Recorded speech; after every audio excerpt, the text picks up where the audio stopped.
sei que horário que você está vendo isso, até boa noite, né? Vamos iniciar a nossa aula agora, que seria a nossa aula 7. E o conceito que nós vamos falar é sobre tipos de força, para entrar também nas leis de Newton, se der tempo nessa aula, tá bom? Então vamos lá, espero que você já tenha seu caderno aí em mãos. Vamos começar. Pessoal, a primeira coisa que eu queria trazer para vocês é que existe dois tipos de forças, tá? Existem outras características de força, mas nós vamos ver as primeiras características e dizer que uma força ela pode ser conservativa ou uma força pode ser dissipativa ou não conservativa. O que seria uma força conservativa? Seria aquela força que vai estar atuando em um objeto e vai fazer com que o sistema não perca energia. Ele vai fazer com que esse objeto ou se locomova ou faça alguma determinada ação, mas nesse processo ele não perde energia fazendo, tá? Uma força dissipativa, ela já é diferente. Ela faz com que o movimento desse corpo perca alguma coisa no final, tá? A energia mecânica do sistema, no final, ela diminui, tá? Então, uma energia dissipativa é uma força dissipativa é uma força que vai estar atuando nesse objeto, mas que no final vai fazer com que ele perca essa energia. Um exemplo é o atrito.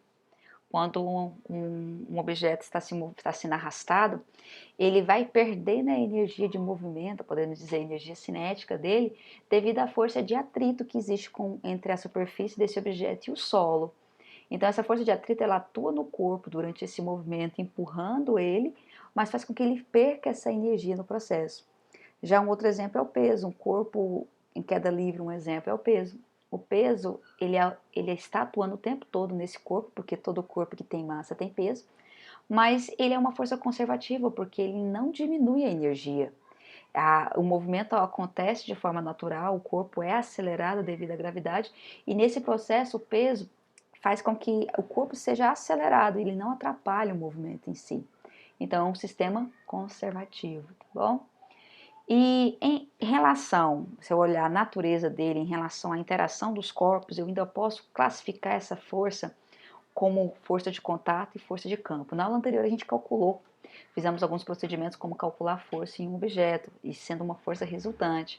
Agora nós vamos entender que tipos de forças são essas. Nós temos força de contato, que é a primeira figurinha mostra, que na verdade está relacionado ao contato físico, quando você aplica pode ser uma força mecânica, né, uma força muscular que você aplica em determinado objeto, há uma fricção dos corpos, ou uma fricção, ou só de encostar no corpo você aplicou aquela força.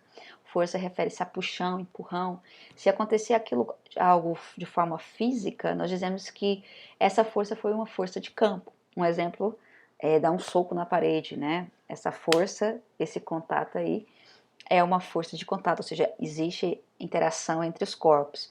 Agora, a força de campo, que seria essa de cá, é uma interação à distância, é uma força que acontece entre os corpos, mas de forma distante. Exemplo, um ímã.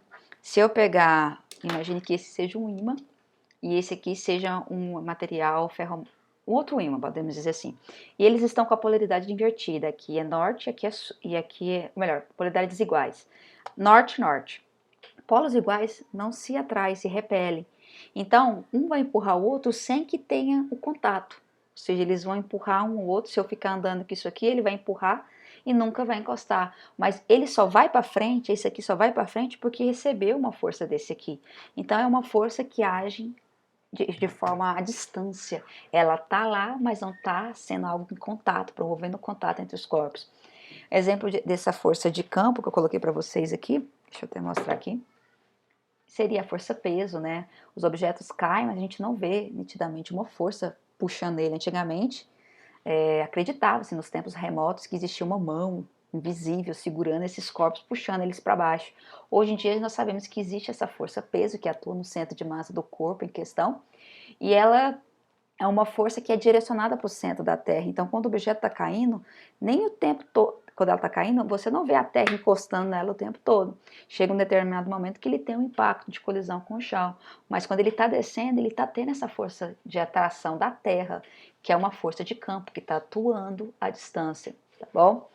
Força de tração, que é dada por uma corda, seria uma força de contato. Observe, quando eu pego uma corda e amarro ela de um lado e eu estico ela, eu estou fazendo uma força naquela corda quando ela está tracionada.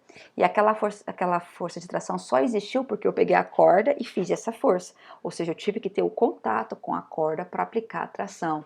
Do mesmo jeito, o atrito. Para um objeto se mover, ele tem um atrito com a superfície. A superfície, quanto mais rugosa, mais cheio mais dificultosa for o movimento para o objeto em cima dessa pista, maior vai ser o atrito. Então, força normal é uma força que a Terra empurra os objetos para cima. Então, são forças de contato. Força magnética, força elétrica são forças que atuam à distância. Por exemplo, se eu ficar perto de um poste de alta tensão e não preciso nem encostar, mas se eu chegar muito mais próximo, não tão próximo, mas se eu chegar numa posição que já consiga ter a presença de campo elétrico, eu pego aquela descarga e eu fico eletrocutada. Ou seja, eu não precisei nem encostar, mas como ao redor daquele filamento, daquele fio, existe um campo elétrico que eu não vejo, mas está presente lá, eu tomo choque. Então, observa que até a distância esses campos estão presentes, tá bom? Seguindo aqui a nossa aula, existem outros exemplos aí para você dar uma olhadinha rapidinha de outras forças que são de contato, forças de campo que podemos ter no nosso dia a dia, tá? Não vou entrar muito em detalhes para não estender muita aula. E quanto à natureza da força, de todas as forças que existem na natureza, sendo essas forças de campo, sendo essas forças de contato, sendo também essas forças de campo e contato podendo ser conservativas ou dissipativas, que é a mesma coisa de não conservativas, nós temos uma outra classificação quanto à natureza. Então, quanto à interação dos corpos, eu posso dizer que ela é de contato ou de campo. Quanto à natureza, que seria a finalidade dela, eu posso dizer que ela é uma força gravitacional, uma força eletromagnética, que é a junção da força elétrica com a magnética. Eu tenho a força nuclear forte e a força nuclear fraca. Vou mostrar para vocês aqui rapidinho o que seria ela. Então, na natureza existem apenas 4 tipos de forças, listadas abaixo em ordem decrescente de intensidade, ou seja, do maior para o menor. Então, a maior força que a gente consegue encontrar na natureza é a força nuclear forte, que existe dentro do átomo. Então, coloca assim, mantém a coesão do núcleo atômico e garante a união dos quarks, que são os elementos que constituem os nêutrons, os prótons, né? Para formar os prótons e os nêutrons, assim como a ligação dos prótons entre si, equilibrando a força eletrostática repulsiva entre as cargas de sinal. Então, só observação, olha para a figura aqui. Nós sabemos que o nosso corpo é constituído de moléculas e dentro dessas moléculas existem partículas ainda menores, que são os átomos. Então imagine que essa esfera, que não é bem uma esfera, né, mas imagine que fosse, ela é um átomo, que antigamente acreditava que átomo era aquilo que não poderia ser dividido em partes, porque o A significa não tomos partes.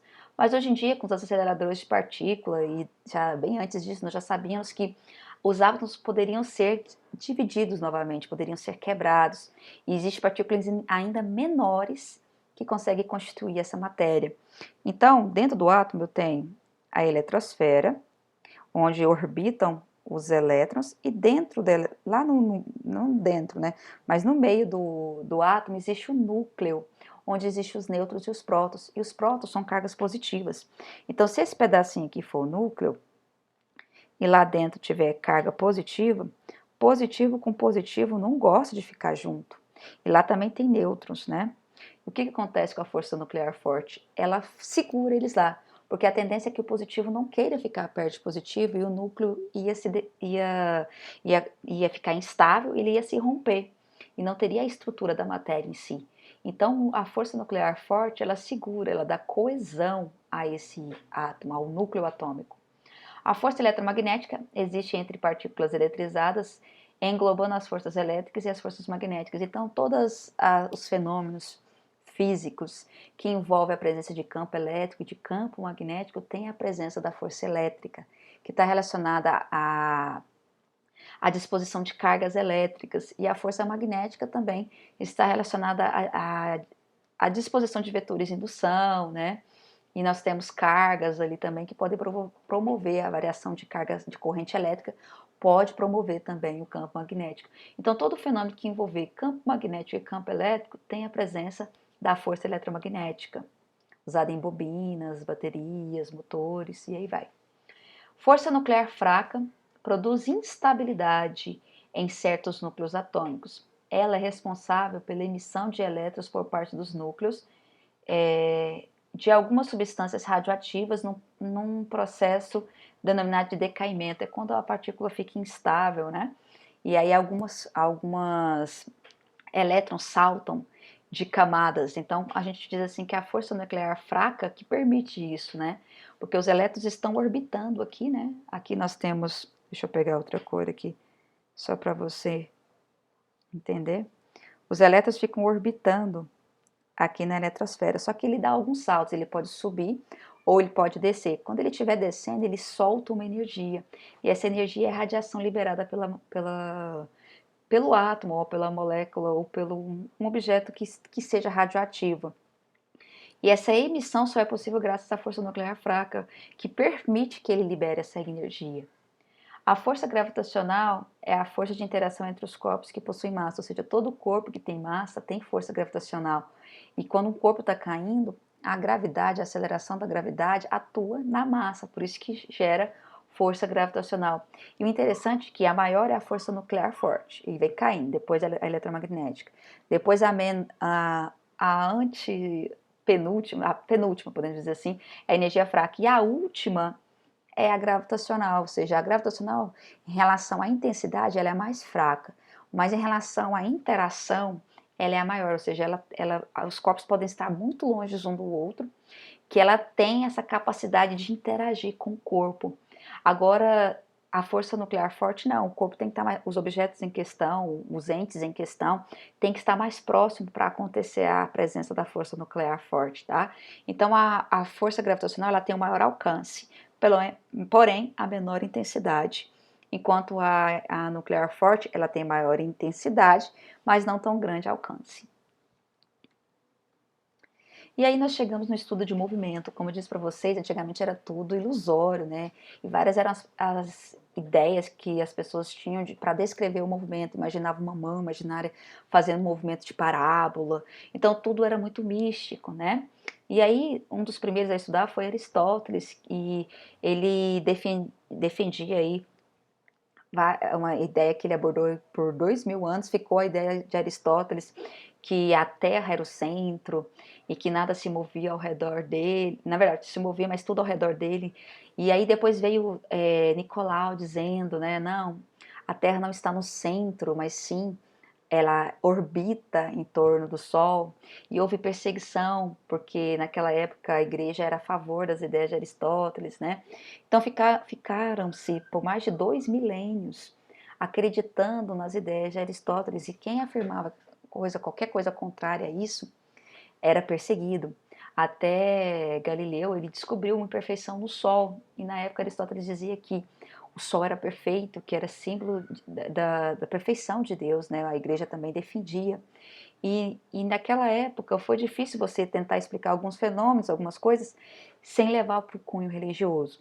Hoje em dia a gente sabe que a Terra, o Sol tem essas imperfeições, e Galilei na época, observando o Sol, ele começou a ter alguns problemas de visão. Com 74 anos de idade ele ficou cego, e devido a ele ter essas ideias inovadoras na sua época, ele teve que ficar recluso em casa, né? Foi exilado em casa, e ele teve que negar algumas ideias para não ser morto, como outras pessoas tinham sido mortas, queimados, né? Então Galileu dizia assim, ele fazia várias experiências e observou que pegou um plano, e ele começou a fazer experiências. Colocou um objeto em cima desse plano inclinado e observou que ao descer uma bolinha nesse plano, essa bolinha ganhava velocidade. Então ele concluiu, se descendo ganha velocidade, subindo, ele observou que ia reduzir a velocidade. Como você pode observar aqui no cantinho, ó. Aqui descendo, ele aumentava a velocidade, subindo, ele diminuía. Então ele pensava que seria natural pensar que se tivesse o que leva a pensar que se esse plano agora descesse aqui e fosse reto, se ele descesse aqui e mantesse reto, a velocidade teria que se manter constante, porque descendo ele acelerava, subindo ele diminuía, então na horizontal ele ficaria com a velocidade constante. E ele fez uma experiência, então é natural pensar que se ele pegasse dois planos inclinados, um que estava acelerando e outro que estava desacelerando, num plano horizontal a bolinha deveria manter-se a velocidade constante, ou seja, elas se iriam cancelar, formando um movimento constante com velocidade constante, que nós chamamos de inércia. Então, inércia é a capacidade que um corpo tem de resistir um movimento.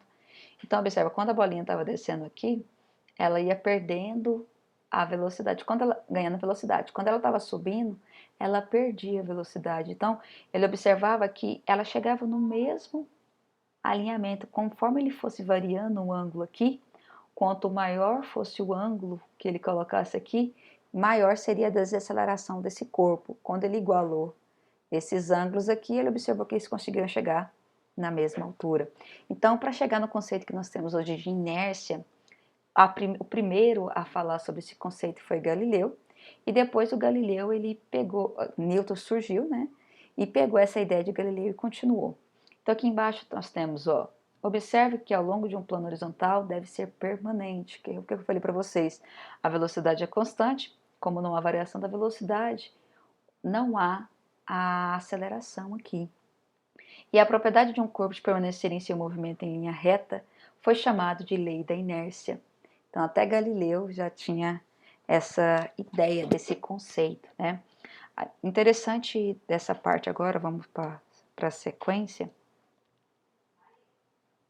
é a ideia de, antes de falar sobre essa parte, Aristóteles, né? Deixa eu só concluir aqui rapidinho. Aristóteles dizia assim que todas as coisas se moviam. Por que as coisas se moviam no espaço? Então ele acreditava que todas as coisas que existem no nosso universo, ela existe um lugar apropriado para ela. Ou seja, a Terra se move hoje porque ela não está no lugar dela apropriado. E a tendência é que ela se mova de forma natural ou de forma violenta, que ele chamava de movimento natural ou de movimento violento, que faz com que na Terra em questão se mova. Quando ela chegar no seu lugar apropriado, ela entra em repouso. Então era essa ideia de Aristóteles, ele acreditava da inércia de repouso, ou seja, as coisas se moviam para tentar atingir o repouso. Aí vem Newton dizendo que não, olha, existe a inércia de movimento, como o exemplo que ele falou, se um objeto estiver em movimento e não tiver nenhuma força atuando sobre esse corpo, a tendência é que esse corpo continue esse movimento retilíneo uniforme até que ele atinja o repouso, não porque ele encontrou a posição natural de onde ele deve estar no universo, mas porque existe uma força nesse corpo desacelerando, podendo ser uma força de atrito, desacelerando esse objeto, fazendo com que ele atinja o repouso. Então Newton, ele acreditava nas ideias de Aristóteles até um certo ponto, mas ele complementou, dizendo que existia inércia tanto de movimento quanto também de repouso, que é o que a gente vai ver agora nessa parte. A primeira lei de Newton diz que a ausência de forças em um corpo em repouso continua em repouso, e em um corpo em movimento continua em movimento retilíneo uniforme, ou seja, a inércia é a tendência dos corpos em permanecer no seu estado de equilíbrio. Se eu estiver em movimento, qual que é o meu estado natural, meu estado de equilíbrio? Continuar em movimento. E se eu estiver parada, qual é o meu estado de equilíbrio? Querer continuar parada. Então, um exemplo aqui rapidinho, vamos pegar esse daqui, né, do carro, do cavalinho. Quando o cavaleiro está em cima do cavalo e está fazendo esse movimento, se o cavalo assustar com alguma coisa e parar, o corpo da pessoa, que é o cavaleiro, vai ser arremessado para frente. Não porque ele se empurrou e queria dar de ponta, não, mas porque o corpo dele estava em movimento. Em relação ao cavalo, ele estava parado, mas em relação à terra, ou um referencial fora, observando ele passar, ele estaria em movimento. Então, como o corpo dele está em movimento, a inércia atua no corpo dele, empurrando ele para frente, para que ele continue em movimento e mantenha o seu estado de equilíbrio. Do mesmo jeito, vamos só seguir aqui para vocês verem o próximo. Do mesmo jeito aqui, nós temos um cara numa moto. O cara numa moto, ele está sentado na moto, a moto está parada. Se o motoqueiro acelerar muito rápido, se o motoqueiro der um arranque muito rápido, ele cai da moto. Por que que isso acontece? Porque quando ele estava parado, ele queria continuar parado. O corpo dele estava em repouso, o natural dele é continuar em repouso. Então, quando uma força atua muito rapidamente, puxando ele para o sentido para ir avante, o corpo dele faz esse rebote, traz o corpo dele para trás, tentando manter a posição dele anterior, que era em repouso, por isso que ele cai. Então, no movimento, sempre tem que ter cuidado com isso. Por isso que existe no carro duas proteções essenciais. Uma para o pescoço, quando o carro dá aquele arranque e o pescoço vai para trás e não dá nenhuma lesão no pescoço. E o cinto de segurança que protege o corpo de ser arremessado, porque se um carro estiver em alta velocidade e ele tiver que fazer uma freagem, o corpo da pessoa é projetado e o cinto segura. Então, existem vários outros exemplos dentro do ônibus. A gente pode ver quando o motorista freia, nosso corpo é arremessado para frente, né? E outros exemplos aí que eu coloquei para vocês, mas não vou ficar dando muitos detalhes porque o nosso tempo é um pouquinho curto. Então, a inércia, interessante de saber é que a inércia é uma propriedade da matéria. Muita gente pensa que a massa de um corpo é a medida da quantidade de matéria do corpo, e na verdade não é.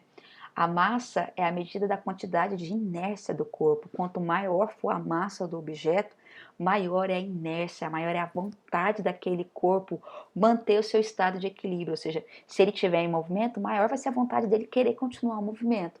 E se ele estiver em repouso, maior vai ser a vontade dele querer continuar em repouso. Então, olha o exemplo. Eu tenho uma moto e eu tenho um trator, um tanquezinho aqui. Se eu pegar isso aqui e tentar colocar em movimento, qual que vai ser mais difícil? Imagina que os dois acabaram a gasolina e estão parados. E eu tenho que empurrar isso aqui. O mais fácil de empurrar é a moto. Por quê? Porque ela tem menor massa e a vontade dela de fazer de permanecer no estado de equilíbrio é menor. Ou seja, se a moto estava parada, o estado de equilíbrio dela é continuar parado. Então, se eu fizer uma força para empurrar aquela moto, como a vontade dela ficar parada é menor do que esse daqui, eu vou conseguir deslocar ela mais facilmente.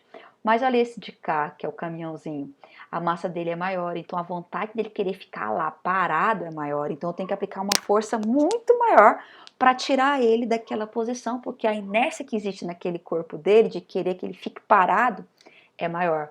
Do outro modo de ver, se a gente for olhar agora a inércia de movimento, é o que eu falei para vocês agora, foi uma inércia de repouso, de os objetos quererem ficar parados.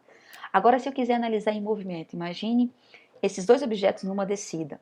Qual dos dois ganha maior velocidade? O caminhão. Por quê? Porque ele tem maior massa. Então, a vontade dele querer continuar aquele movimento é maior. Então, num movimento de descida, esse corpo que tem maior massa vai ter maior inércia e ele vai conseguir ganhar mais velocidade, ok? Então, quanto maior a massa, maior a inércia. Na próxima aula a gente continua com a segunda lei de Newton.